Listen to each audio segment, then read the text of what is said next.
Bugun men pensionerlar uchun juda muhim bo'lgan masalani tushuntirib beraman. Urdir avgust atrofida pensiya to'lovlari bloklanishi mumkinligi haqida gap ketmoqda. Pensiya jamg'armasi esa bunday holatga olib keladigan 6 asosiy sababni eslatmoqda. Bu ma'lumot har bir pensionerga, pensionerning farzandlariga, vasiylariga, chet elga chiqib ketgan qarindoshi nomidan pensiya olayotganlarga va bank kartasi orqali pensiya oladigan hammaga tegishli. Eng muhim joyi shuki, hammaning pensiyasi birdaniga to'xtab qoladi degan gap noto'g'ri. Lekin ayrim holatlarda pensiya haqiqatan ham vaqtincha bloklanishi, to'lov kechikishi yoki bank kartaga tushmasligi mumkin. Agar odam sababini bilmasa, pensiyamni olib qo'yishdi, davlat to'lamay qo'ydi. Bank ushlab qoldi deb vahimaga tushadi. Aslida esa ko'pincha bitta hujjat, bitta ma'lumot, bitta ariza yoki yashash joyi bo'yicha aniqlashtirish yetishmayotgan bo'ladi.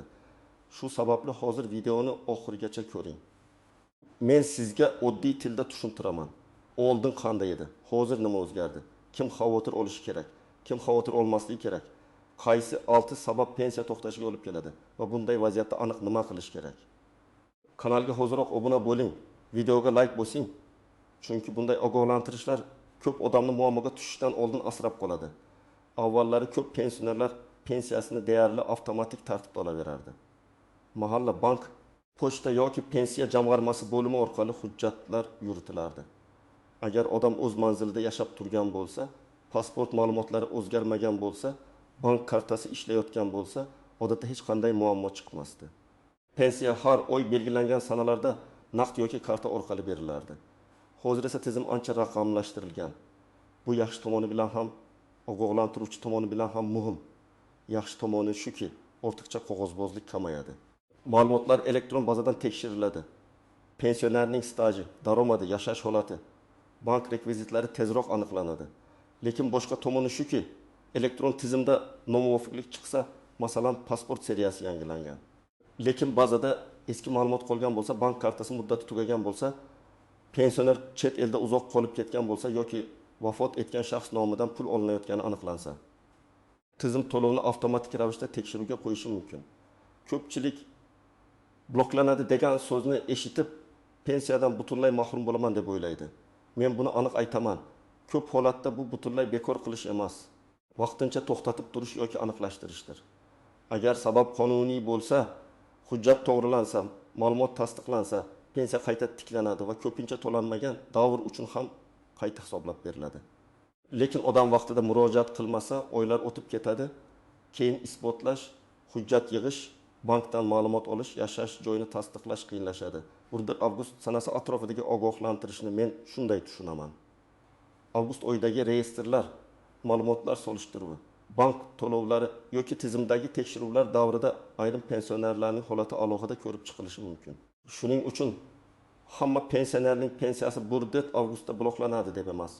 Muammoli holati bor pensionerlar o'zini tekshirtirib olishi kerak deb tushunish to'g'ri bo'ladi. Birinchi navbatda quyidagi toifadagi odamlar albatta e'tiborli bo'lish kerak.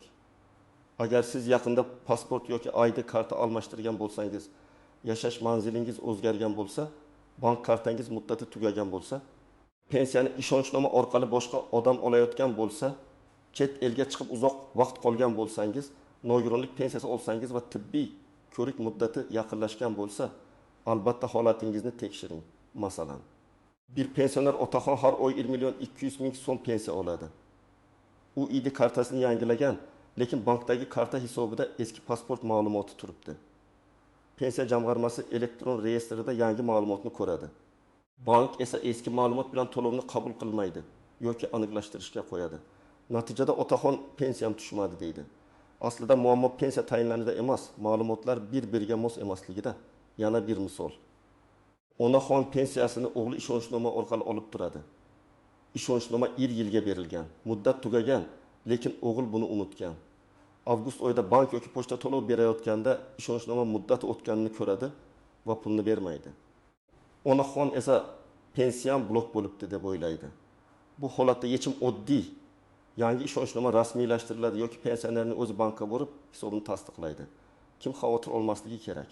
Agar siz doimiy yashash joyingizda bo'lsangiz, pasportingiz amalda bo'lsa, bank kartangiz ishlayotgan bo'lsa, pensiyani o'zingiz olayotgan bo'lsangiz, nogironlik bo'yicha qayta ko'rik muddati o'tmagan bo'lsa, vafot, ko'chib ketish, ikki joydan pensiya olish kabi muammo bo'lmasa, siz ortiqcha vahimaga tushmang. Lekin shunga qaramay bank ilovasidan karta muddatini ko'rib qo'yish, pasport ma'lumotlari to'g'riligini tekshirtirish foydadan xoli emas. Pensiya to'lovida eng asosiy narsa bu shaxsni aniqlash. Ism, familiya, tug'ilgan sana, pasport yoki ID karta raqami, joy yashash manzili, bank hisob raqami bir-biriga mos bo'lishi kerak. Agar bittasida xato bo'lsa, tizim to'lovni ushlab turishi mumkin. Hayotiy misol, pensioner ayol turmush o'rtog'i vafotidan keyin familiyasini o'zgartirgan yoki hujjatida bitta harf boshqacha yozilgan. Masalan, Mavluda bir bazada Mavluda, boshqa bazada Mavluda bo'lib ketgan. Oddiy ko'ringan bitta harf ham elektron tekshiruvda muammo bo'lishi mumkin. Oldin buni xodim ko'z bilan ko'rib, tushunib ketardi. Hozir esa tizim moslikni aniq tekshiradi. Bunday holatda pensioner pensiya jamg'armasi tuman bo'limiga borib, pasport yoki ID karta, pensiya guvohnomasi bo'lsa, u bank kartasi ma'lumotlari va kerak bo'lsa ifode yo'q hujjatlarni ko'rsatish kerak. Agar familiya o'zgargan bo'lsa, nikoh yoki ajrim haqidagi hujjat ham kerak bo'lishi mumkin. Hozir ko'p pensiyalar bank kartasiga tushadi, lekin karta muddati tugashi, hisob yopilishi, karta bloklanishi, bank rekvizitlari almashishi yoki bankdagi ma'lumotlar yangilanmagani sababli pensiya kelmay qolishi mumkin. Bu pensiya jamg'armasi pul bermadi degani emas. Ba'zan jamg'arma pulni yuborgan bo'ladi. Bank esa hisobda muammo bo'lgani uchun to'lovni qaytaradi yoki ushlab turadi. Masalan, pensioner 900 ming so'm pensiya oladi. Uning kartasi iyul oyida muddat tugagan. U yangi karta olmagan. Avgust oyida pensiya reyestr bo'yicha yuboriladi, lekin karta faol emas. Natijada pul tushmaydi. Pensioner bankka bormaguncha yoki yangi karta ochmaguncha muammo hal bo'lmaydi. Yana bir holat. Karta firibgarlik xavfi sabab bank tomonidan bloklangan bo'lishi mumkin. Masalan, pensioner telefoniga kelgan kodni begona odamga aytgan. Bank shubhali operatsiyani ko'rib, kartani xavfsizlik uchun yopgan. Bunday paytda ham pensiya kelmasligi mumkin. Shuning uchun men doim aytaman. Bank SMS kodi, karta raqami, PIN kod va ilova parolini hech kimga aytmang. Hatto o'zini bank xodimi, pensiya jamg'armasi xodimi, mahalla vakili deb tanishtirsa ham, telefon orqali maxfiy kod so'rasa, bu firibgar bo'lish ehtimoli juda yuqori. Ba'zan pensioner boshqa hududga ko'chib ketadi, lekin pensiya hujjatlari eski manzilda qoladi. Yoki chet elga chiqib ketadi, uzoq vaqt qaytmaydi. Tizimda bu odam haqiqatan ham shu manzilda yashayaptimi, pensiyani o'zi olyaptimi degan savol paydo bo'lishi mumkin. Ayniqsa pensiya naqd shaklda. Pochta orqali yoki ishonchnoma bilan olinayotgan bo'lsa, tekshiruv kuchliroq bo'ladi. Misol uchun, pensioner Samarqandda ro'yxatda turadi, lekin Toshkentda farzandlari bilan yashayapti. Pensiya hujjatlari Samarqand bo'limida.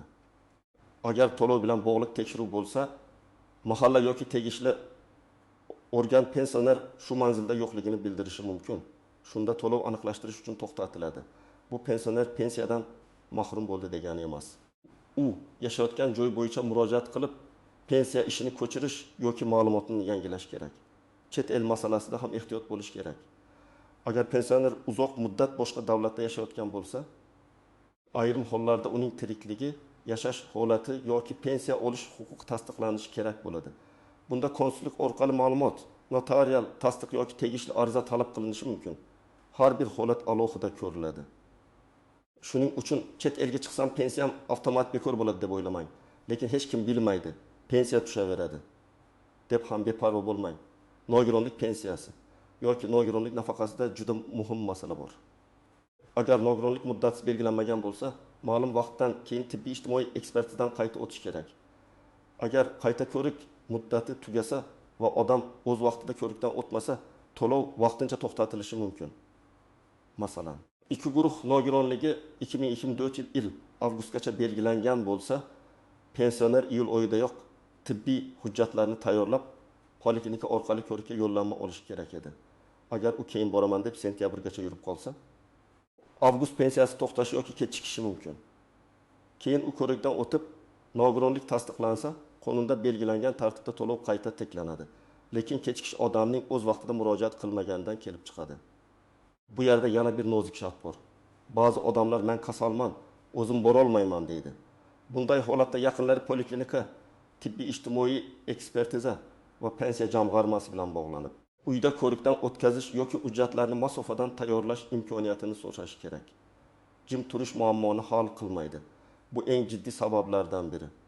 Agar pensioner vafot etsa, pensiya to'lovi to'xtatiladi. Lekin amaliyotda ba'zan qarindoshlar bank kartani ishlatishda davom etadi. Pensiya tushgan pulni yechib oladi. Bu juda xavfli. Chunki tizim vafot haqidagi ma'lumotni olgandan keyin ortiqcha to'langan pullarni qaytarishni talab qilishi mumkin. Ayrim holatlarda bu noqonuniy o'zlashtirish sifatida bog'lanishi ham mumkin. Masalan, onaxon vafot etgan. Lekin uning kartasi qizida qolgan.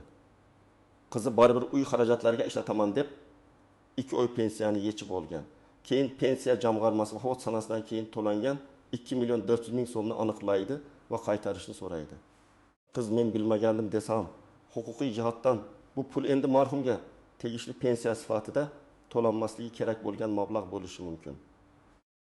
Lekin bu yerda muhim farq bor. Pensioner vafot etgach, ayrim to'lovlar, masalan, daf puli yoki marhumning vafotigacha hisoblangan. Lekin olinmagan pensiyasi qonuniy merosxo'rlarga yoki tegishli shaxslarga belgilangan tartibda berilishi mumkin. Buning uchun yashirincha karta orqali pul yechish emas, rasmiy murojaat qilish kerak. FHD yo tomonidan berilgan o'lim haqidagi guvohnoma, qarindoshlikni tasdiqlovchi hujjatlar va ariza kerak bo'ladi. 6-sabab ikki tomonlama to'lov. Ortiqcha hisoblash yoki huquqni yo'qotish holati aniqlansa, ba'zan pensioner bir vaqtning o'zida bir nechta turdagi to'lov olayotgan bo'lishi mumkin. Lekin qonun bo'yicha ularning hammasini birga olish mumkin emas. Yoki odamning ish staji, daromadi, imtiyozi bo'yicha hujjatda xato aniqlanadi. Yoki o'quvchisini yo'qotganlik pensiyasi olayotgan farzand o'qishni tugatgan, lekin bu haqda ma'lumot berilmagan. Bunday holatlarda to'lov qayta hisoblanadi. Ayrim hollarda vaqtincha to'xtatiladi. Masalan, 20 yoshli talaba o'quvchisini yo'qotganlik pensiyasi oladi. Bu pensiya uning kunduzgi ta'limda o'qishi bilan bog'liq bo'lishi mumkin. Agar u o'qishni tashlab ketgan yoki sirtqi ta'limga o'tgan bo'lsa, bu to'lovga huquqi o'zgarishi mumkin. Agar u buni vaqtida bildirmasa, keyin ortiqcha to'langan pul qarz sifatida chiqarilishi ehtimoli bor. Yana bir misol. Pensionerga staj bo'yicha qo'shimcha noto'g'ri hisoblangan. 30 yil avval arxiv ma'lumotida xato bo'lgan. Endi elektron bazada aniqlangan. Jamg'arma qayta tekshiruv qilib, sizga har oy 100.000 so'm ortiqcha to'langan desa, odam hayron qoladi. Shuning uchun pensiya miqdori keskin o'zgarsa yoki qo'shimcha to'lov tushsa, uning sababini so'rab qo'yish kerak. Pul tushdi. Demak, meniki deyish har doim ham to'g'ri emas. Eng katta adashish shuki, odamlar bankdagi blok bilan pensiya jamg'armasidagi to'xtatishni bir xil deb o'ylaydi. Bank kartangiz bloklangan bo'lsa, pensiya tayinlanishi bekor bo'lmaydi. Faqat pulni olish yo'li yopilgan bo'ladi. Bunda bankka borasiz. Agar pensiya jamg'armasi to'lovni to'xtatgan bo'lsa, bankka borish yetmaydi. Jamg'arma bo'limiga murojaat qilish kerak. Ikkinchi nozik jihat, pensiya kechikishi har doim blok degani emas. Ba'zan hudud, bank, bayram kunlari, texnik reyestr, karta tizimi yoki dam olish kunlari sabab to'lov 2 kun surilishi mumkin.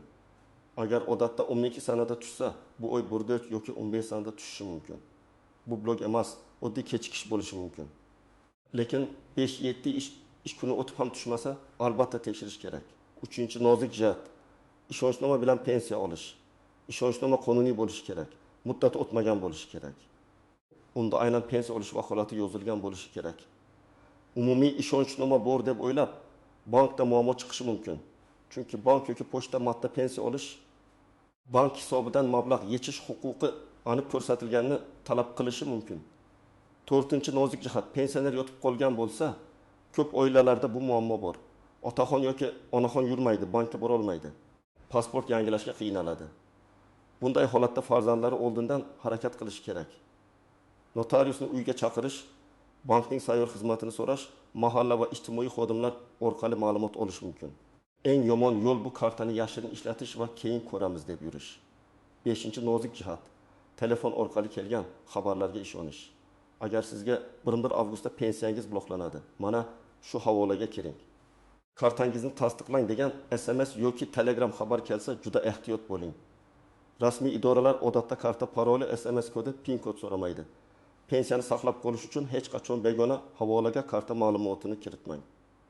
Firibgarlar aynan shunday vahimali sarlavhalardan foydalanadi. Endi eng kerakli qismga o'tamiz. Agar siz pensioner bo'lsangiz yoki uyda pensioner ota-onangiz bo'lsa, quyidagi ishlarni bosqichma-bosqich qiling. Birinchi qadam. Bank kartasini tekshiring. Karta muddati tugamaganmi, karta bloklanmaganmi? SMS xabarnoma ishlayaptimi? Bank ilovasiga kira olasizmi? Hisob faolmi? Shularni aniqlang. Agar karta muddati tugayotgan bo'lsa, bankka borib yangi karta oling. Odatda pasport yoki ID karta yetarli bo'ladi. Agar pensioner o'zi bora olmasa, bankdan ishonchnoma bo'yicha xizmat tartibini so'rang. Ikkinchi qadam, shaxsiy hujjatlarni tekshiring.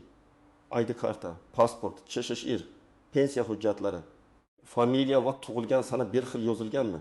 Qarab chiqing. Agar yaqinda familiya, manzil yoki hujjat almashgan bo'lsangiz, pensiya jamg'armasiga ma'lumot yangilanganini tekshirtiring. Buning uchun tuman yoki shahar pensiya jamg'armasi bo'limiga borib, pensiya to'lovim bo'yicha shaxsiy ma'lumotlarimni tekshirib berishingizni so'rayman deb murojaat qiling. Uchinchi qadam, agar pensiya tushmagan bo'lsa, avval bankdan boshlang. Bankdan pensiya reyestri kelganmi? Hisobim faolmi? Qaytgan to'lov bormi deb so'rang. Bank bizga pul kelmagan desa, keyin pensiya jamg'armasiga boring. Bank pul kelgan, lekin hisob blokda desa, muammo bankda hal qilinadi. To'rtinchi qadam, pensiya jamg'armasiga yozma murojaat qiling. Og'zaki so'rash yaxshi, lekin yozma ariza kuchliroq. Arizada shunday mazmun bo'lishi mumkin: men falonchi pensiya oluvchiman. 2024 yil avgust oyi uchun pensiya to'lovim hisob raqamimga kelib tushmadi.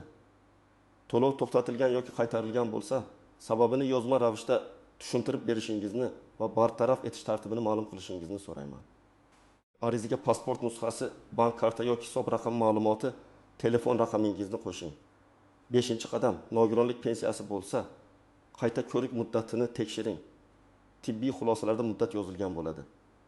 Agar muddat yaqin bo'lsa, poliklinikaga boring, yo'llanma oling, keraklariniz va shifokor ko'riklaridan o'ting.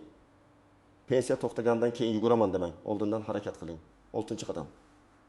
Ishonchnoma muddati va matnini tekshiring. Agar farzandingiz, nevarangiz yoki boshqa odam sizning nomingizdan pensiya olayotgan bo'lsa, ishonchnoma muddati o'tmagan bo'lsin. Unda bankdan pul olish, pensiya olish, ariza berish, ma'lumot olish kabi vakolatlar aniq yozilgan bo'lsin.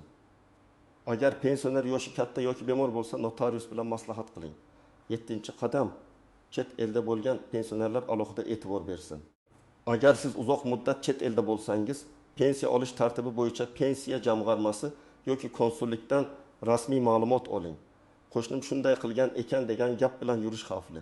Har bir davlat, har bir to'lov turi, har bir hujjat holati boshqacha bo'lishi mumkin. 8-qadam, ortiqcha to'lov bo'yicha xat kelsa, e'tiborsiz qoldirmang. Agar sizga ortiqcha to'langan mablag'ni qaytaring degan talabnoma kelsa, darhol hujjatlarni tekshiring.